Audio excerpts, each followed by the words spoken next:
Oke, jadi siap-siap ya. Setelah ini kalian akan mengikuti atau juga belajar mengenai lagu tema dan juga gerakan-gerakannya ya. Yang menarik. Oke, semangat ya adik-adik.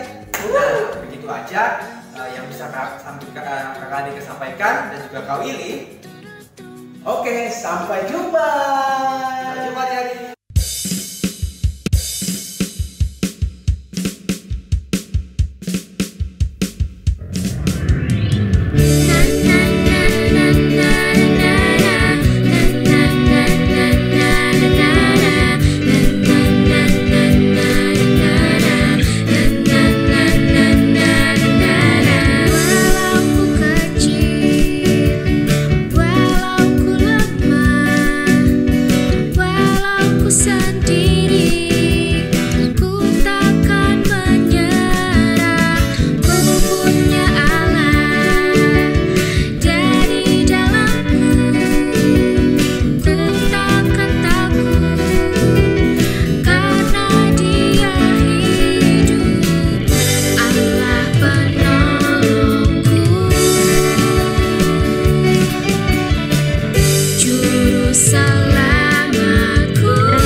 Elimelek dan istrinya Naomi mempunyai 2 putra, yaitu Mahlon dan Kilion. Mereka tinggal di kota Betlehem di Yehuda. Ketika daerah itu dilanda kelaparan, mereka memutuskan untuk pergi mencari makanan. Mereka melakukan perjalanan ke tanah Moab yang berdekatan dan menetap di sana untuk hidup. Beberapa waktu kemudian, Elimelek meninggal. Putranya, Mahlon dan Kilion, menikah dengan wanita-wanita Moab yang bernama Rut dan Orpa. Namun, tragedi terulang kembali. kedua anak Naomi, yaitu Mahlon dan Kilion, meninggal di Moab. Jadi tinggal 3 orang janda, yaitu Naomi, Rut, dan Orpa. Ketika Naomi mendengar bahwa Tuhan telah menyediakan makanan bagi orang-orang di Betlehem, Naomi memutuskan untuk kembali. Lalu ketiga janda itu, Naomi, Rut, dan Orpa, mengemasi barang-barang mereka. Lalu Naomi memberitahu 2 orang menantunya. Kata Naomi, "Kembalilah ke rumah ibumu sendiri. Kiranya Tuhan menunjukkan kebaikan yang sama seperti yang telah kalian tunjukkan kepada suami kalian. Dan kiranya Tuhan memberikan suami yang baik untuk kalian." Lalu Naomi mencium Rut dan Orpa, dan mereka menangis dengan keras. Kata mereka, "Kami ingin ikut bersamamu saja, Ibu." Kemudian kata Naomi, "Tidak, kalian harus pulang. Kalian bisa menikah lagi." Rut dan Orpa menangis dengan sedih. Kemudian Orpa berpamitan kepada Naomi dan pulang ke rumah ibunya. Akan tetapi Rut memegang Naomi dan tidak mau melepaskannya. Kemudian Naomi berkata kepada Rut, "Orpa telah kembali kepada bangsanya. Kamu juga, Rut, kembalilah seperti Orpa. Jangan desak saya untuk meninggalkan ibu. Kemana engkau pergi, aku akan pergi. Kemana engkau tinggal, aku akan tinggal. Bangsamu akan menjadi bangsaku, dan Allahmu akan menjadi Allahku. Dan di mana engkau mati, aku akan mati bersamamu." Akhirnya, Ibu Naomi sadar bahwa Rut bertekad untuk tinggal bersamanya. Kemudian, mereka berdua berangkat ke Betlehem. Akhirnya, Rut dan Naomi tiba di Betlehem. Kedatangan mereka membuat warga ramai berdatangan. Dan Rut, Naomi hidup bersama. Rut sangat menghormati Naomi seperti ibunya. Rut sopan kepada mertuanya.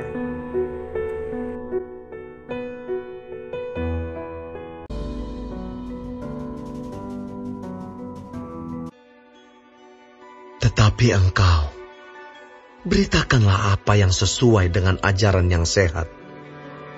Laki-laki yang tua hendaklah hidup sederhana, terhormat, bijaksana, sehat dalam iman, dalam kasih, dan dalam ketekunan.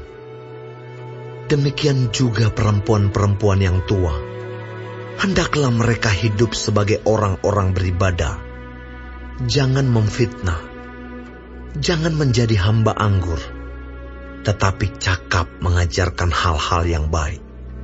Dan dengan demikian mendidik perempuan-perempuan muda mengasihi suami dan anak-anaknya. Hidup bijaksana dan suci, rajin mengatur rumah tangganya, baik hati dan taat kepada suaminya, agar firman Allah jangan dihujat orang.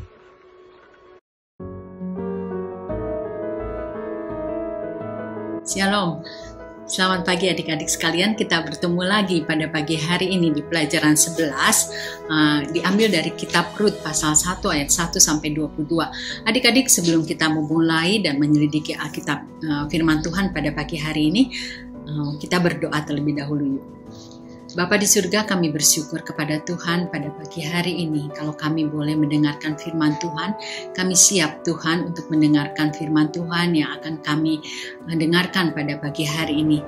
Biarlah firman Tuhan boleh mengajar kami tentang kebenaran demi kebenaran, sehingga di dalam kehidupan kami boleh mengerti tentang Engkau Tuhan melalui pelajaran sekolah minggu yang kami ikuti.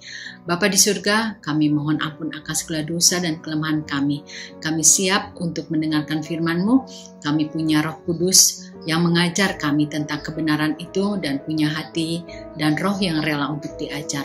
Terima kasih Bapa, di dalam nama Yesus kami berdoa. Amin. Adik-adik, kalau beberapa minggu yang lalu kita belajar tentang ayah, tentang ibu, ya. Nah, pagi ini kita akan belajar tentang hubungan menantu dan mertua. Ya, nah hubungan menantu dan mertua ini dibangun bukan karena pertalian darah, tapi karena perkawinan. Ya, karena perkawinanlah kemudian dalam keluarga itu ada menantu.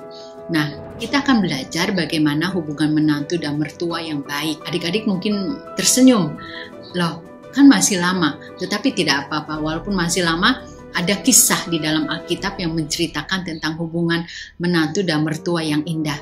Diambil dari kitab Rut pasal 1 ayat 1 sampai dengan 22. Adik-adik melihat di sini, kitab Rut ini dibuka dengan seorang yang namanya Naomi yang punya suami namanya Elimelech. Naomi ini sebenarnya berasal dari Bethlehem, tapi kemudian setelah menikah dan berkeluarga, dua anaknya itu namanya Mahlon dan Kilion, dan kemudian mereka pindahlah ke Moab. Nah, di Moab ini mereka hidup di sana, dan orang-orang Moab ini adalah orang-orang yang tidak percaya kepada Tuhan dan mereka itu penyembah berhala. Tetapi keluarga Naomi adalah keluarga yang luar biasa, walaupun berada di tengah masyarakat yang penyembah berhala, mereka tetap mempertahankan iman mereka. Sampai satu saat Naomi didera tragedi yang luar biasa. Suaminya Elimelech dan kedua anaknya Kilion dan Mahlon ini kemudian meninggal, sehingga tinggallah Naomi dan berserta dua menantunya, yaitu Rut dan Orpah. Kemudian Naomi memutuskan untuk kembali ke Bethlehem. Pada saat mau kembali ke Bethlehem, Naomi ini bertanya kepada kedua menantunya, apakah mereka mau tetap ikut Naomi ke Bethlehem ataukah mereka mau kembali ke daerah mereka asal mereka masing-masing. Nah, kalau adik-adik baca, Orpah kemudian kembali, memilih untuk kembali ke tempat asalnya. Tetapi Rut tetap ikut dengan Naomi. Dia mengatakan bahwa ayat 16, tetapi kata Rut katanya, janganlah desak aku meninggalkan engkau dan pulang dengan tidak mengikuti engkau. Sebab kemana engkau pergi, ke situ juga lah aku pergi, dan di mana engkau bermalam, di situ jugalah aku bermalam. Bangsamu bangsaku dan Allahmu lah Allahku. Nah, adik-adik, kita tahu kemudian dengan pernyataan ini Rut memutuskan untuk mengikuti Naomi. Nah, kalau kita baca selanjutnya, Rut adalah menantu yang saleh. Rut adalah seorang yang luar biasa. Hubungan antara Naomi dan Rut, yang dimana Naomi mengasihi Rut dan Rut juga sangat menghormati dan mengasihi Naomi, membuat hubungan mereka hubungan yang luar biasa. Walaupun asal mulanya mereka tidak sedarah, tetapi hubungan saling mengasihi itu yang mengikat mereka kemudian menjadi satu hubungan yang luar biasa antara menantu dan mertua, ya. Nah, ciri-ciri orang saleh itu ada pada Rut. Misalnya, sikap dan perilaku orang saleh yang ada di dalam diri Rut adalah beriman dan beribadah kepada Tuhan dengan setia. Kemudian kedua, tidak egois, kemudian menghormati dan menghargai orang tua, kemudian konsisten dengan ucapan, sekali berjanji pasti ditepati, kemudian penurut dan tidak suka membangkang.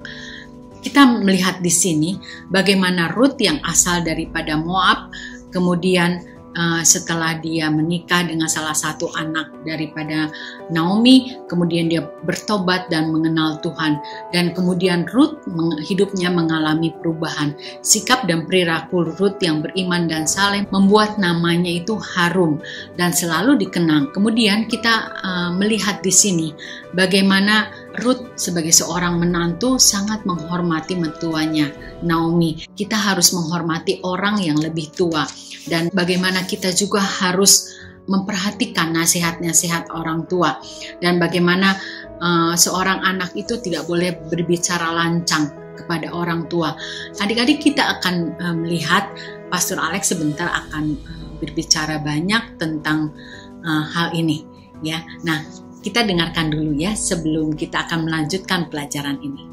Shalom Bapak Ibu Saudara-saudari yang sangat dikasihi oleh Tuhan Yesus. Renungan firman Tuhan kali ini adalah dari Titus 2 ayat 2-5 dengan tema yang dipilih hubungan menantu dan mertua. Di dalam konteks kita, mertua di sini adalah mertua perempuan dan menantu di sini adalah menantu perempuan. Bagi mertua perempuan, Titus 2 ayat 3, demikian juga perempuan-perempuan yang tua, hendaklah mereka hidup sebagai orang-orang beribadah.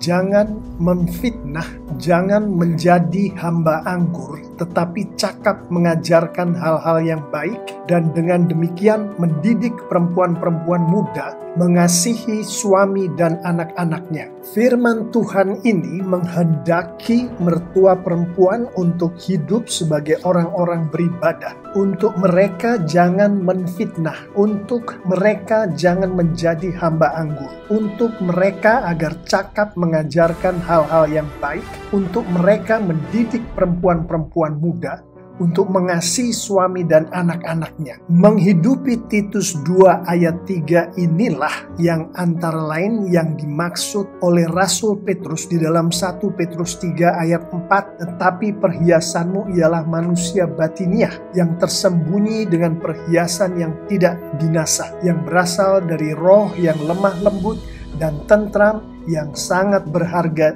di mata Allah. Di dalam Alkitab versi bahasa Indonesia sehari-hari dijelaskan bahwa mertua perempuan yang menghidupi Titus 2 ayat 3 ini adalah mereka yang kelakuannya sesuai dengan apa yang patut bagi orang yang hidup khusus bagi Tuhan. Mereka yang tidak menfitnah orang lain, mereka yang tidak ketagihan minuman keras, mereka yang mengajarkan hal-hal yang baik, mereka yang mendidik wanita-wanita muda agar mereka mengasihi suami dan anak-anaknya. Dan inilah yang dimaksud oleh Rasul Petrus di dalam 1 Petrus 3 ayat 4 dengan hendaklah kecantikanmu timbul dari dalam batin, budi pekerti yang lemah lembut dan tenang. Itulah kecantikan abadi yang sangat berharga menurut pandangan Allah. Bagi menantu perempuan, Titus 2 ayat 5, hidup bijaksana dan suci,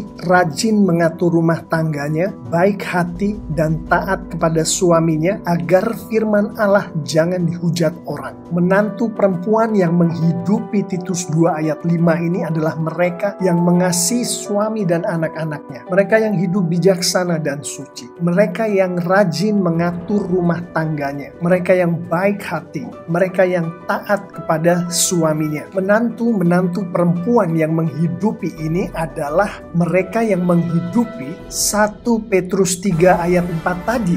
Tetapi perhiasanmu ialah manusia batiniah yang tersembunyi dengan perhiasan yang tidak binasa, yang berasal dari roh yang lemah lembut dan tentram, yang sangat berharga di mata Allah. Di dalam Alkitab versi bahasa Indonesia sehari-hari, 2 Titus 5 ini, bagi menantu-menantu perempuan yang menghidupinya, ekspresinya adalah mereka mengasihi suami dan anak-anaknya. Mereka menjadi bijaksana. Mereka hidup suci. Mereka menjadi ibu rumah tangga yang baik, yang tunduk kepada suaminya. Itulah yang dikatakan Rasul Petrus di 1 Petrus 3 ayat 4. Hendaklah kecantikanmu timbul dari dalam batin, budi pekerti yang lemah lembut dan tenang. Itulah kecantikan abadi yang sangat berharga menurut pandangan Allah. Mengapa firman Tuhan menghendaki perempuan-perempuan tua itu yang dalam hal ini adalah mertua-mertua perempuan,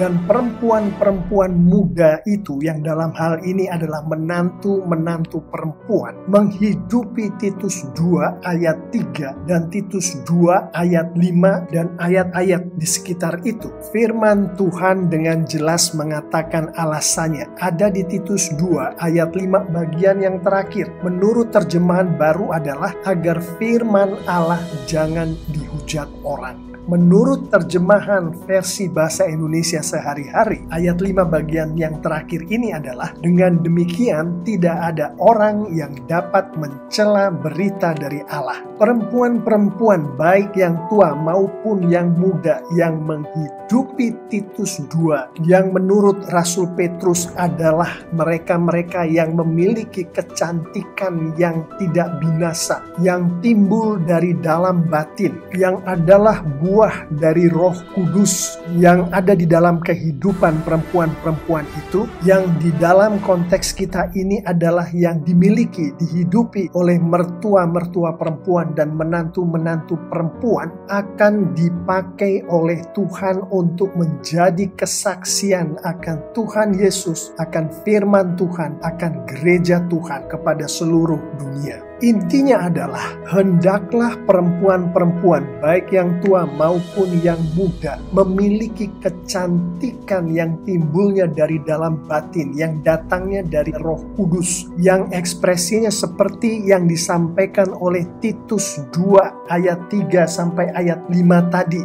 Sehingga dengan demikian Injil, firman Tuhan, gereja Tuhan menjadi cantik di mata dunia, sehingga Tuhan Yesus sebagai kepala gereja menjadi sangat menarik bagi dunia, sehingga dunia akan datang kepada Tuhan Yesus untuk memuliakan Tuhan Yesus. Demikianlah Bapak, Ibu, Saudara-saudari yang sangat dikasihi oleh Tuhan Yesus, renungan kita mengenai hubungan antara menantu perempuan dan mertua perempuan sebagaimana disampaikan di nas kita hari ini. Hubungan yang sesuai dengan firman Tuhan, yang adalah hubungan antara menantu perempuan dan mertua perempuan yang keduanya menghidupi firman Tuhan, akan membuat gereja Tuhan, firman Tuhan, Injil Tuhan menjadi menarik, menjadi cantik di mata dunia, sehingga si pemimpin gereja, si kepala gereja itu, yaitu Tuhan Yesus, akan menarik bagi seluruh dunia untuk mereka mengikuti Tuhan Yesus, memuliakan Tuhan Yesus. Jadi Bapak, Ibu, Saudara-saudari yang sangat dikasihi Tuhan Yesus, jangan menyepelekan hubungan antara menantu dan mertua, karena dari hubungan ini rencana Tuhan untuk memperbesar kerajaan surga, memperbesar gerejanya, untuk memuliakan Tuhan, untuk memuliakan Tuhan Yesus, antara lain diwujudkan dari hubungan menantu dan mertua yang sesuai dengan firman Tuhan, yaitu hubungan antara menantu dan mertua perempuan yang harmonis, yang baik. Mari kita tutup renungan firman Tuhan kali ini dengan melihat beberapa penerapan bagi mertua-mertua perempuan. Hidup kuduslah, artinya hiduplah dengan dipenuhi oleh Roh Kudus Tuhan, dan hiduplah sesuai dengan firman Tuhan. Tentu saja untuk ini dapat tercapai, mertua-mertua perempuan ini perlu didoakan untuk memohon urapan Roh Kudus atas mereka. Hai para mertua perempuan, janganlah memfitnah orang lain. Janganlah ketagihan minuman keras atau ketagihan hal-hal yang bisa membuat seseorang menjadi kecanduan, seperti rokok, obat-obat terlarang, bahkan video game sekalipun bisa membuat orang menjadi ketagihan. Ajarkanlah kepada menantumu hal-hal yang baik, yaitu hal-hal yang sesuai dengan firman Tuhan. Dengan demikian, tidak ada orang, termasuk menantu perempuanmu sendiri, yang dapat mencela firman Tuhan. Bagi menantu-menantu perempuan, kasihilah suami dan anak-anakmu. Jadilah bijaksana, yaitu dipenuhi oleh Roh Kudus, artinya memiliki Roh Kudus di dalam kehidupanmu. Artinya engkau sudah menjadi pengikut Tuhan Yesus yang sudah lahir baru. Hidup sucilah, hidup kuduslah, hiduplah sesuai dengan firman Tuhan. Hai menantu-menantu perempuan, jadilah ibu rumah tangga yang baik, ibu rumah tangga yang hanya bergantung pada Tuhan, yang mengikuti apa yang dikatakan oleh Tuhan, menjauhi apa yang dilarang oleh Tuhan. Dan jadilah ibu rumah tangga yang tunduk kepada suamimu, sehingga dengan demikian tidak ada orang, termasuk mertua-mertuamu sendiri yang dapat mencela firman Tuhan. Penerapan bagi mertua laki-laki dan menantu laki-laki. Berdoalah bagi istri-istri kalian. Mintalah kepada Roh Kudus urapan darinya sehingga istri-istri kalian dapat menjadi istri-istri yang cantik secara batiniah. Istri-istri yang dipenuhi oleh Roh Kudus. Dan sharingkanlah firman Tuhan yang Anda dengarkan renungannya pada kali ini. Dan hidupilah firman Tuhan ini bersama istri-istri Anda untuk kemuliaan Tuhan. Penerapan bagi anak-anak muda, doakanlah ibu Anda, doakanlah nenek Anda, mohonkanlah urapan Roh Kudus atas diri mereka, sehingga mereka dibimbing oleh Roh Kudus untuk menjadi perempuan-perempuan yang menghidupi firman Tuhan seperti yang dikehendaki oleh Tuhan Yesus. Sharingkanlah firman Tuhan yang renungannya Anda dengarkan kali ini dengan mereka. Bapak, Ibu, Saudara-saudari yang sangat dikasihi Tuhan Yesus, saya mengimani jika kita semua menerapkan firman Tuhan sebagaimana yang sudah kita renungkan kali ini, mertua perempuan dan menantu perempuannya akan hidup harmonis, di mana mertua perempuan mendidik menantu perempuannya seperti yang ada di ayat 4 dan 5 Titus 2 yang baru saja kita renungkan. Dengan semua itu, saya juga mengimani bahwa Tuhan kita dipermuliakan. Dan sebagaimana disampaikan oleh firman Tuhan, pada saat anak-anak Tuhan memuliakan Tuhan, maka Tuhan akan memberkati anak-anaknya itu dengan luar biasa. Amin. Adik-adik sudah mendengarkan bukan? Saya percaya dengan penjelasan dari Pastor Alex, adik-adik lebih mengerti. Kesimpulannya adalah Tuhan menghendaki sikap dan perilaku yang saleh. Kesalehan itu menunjukkan keteguhan iman dan kualitas kerohanian. Jadi adik-adik, mari kita hidup baik dan saleh di hadapan Tuhan dengan mengikuti peraturan-peraturan apa yang dikatakan firman Tuhan tentang hubungan anak dengan orang tua, ya, tentang bagaimana kita harus bersikap. Nah, adik-adik, ayat hafalan pada pagi hari ini diambil dari kitab Rut pasal 1 ayat 16b yang isinya adalah, sebab kemana engkau pergi, ke situ jugalah aku pergi, dan di mana engkau bermalam, di situ jugalah aku bermalam. Bangsamu lah bangsaku, dan Allahmu lah Allahku. Nah, demikian adik-adik pelajaran kita pada pagi hari ini. Adik-adik, sebelumnya jangan lupa ya, adik-adik mengumpulkan persembahan. Ya, adik-adik bisa kirimkan persembahan itu ke nomor ini, atau adik-adik bisa tetap kumpulkan sampai nanti ke pelajaran 13. Nanti setelah pelajaran 13 adik-adik transfer sekaligus, ya. Oke, jangan lupa untuk persembahannya. Terima kasih. Oke adik-adik, selamat beraktivitas sepanjang minggu depan.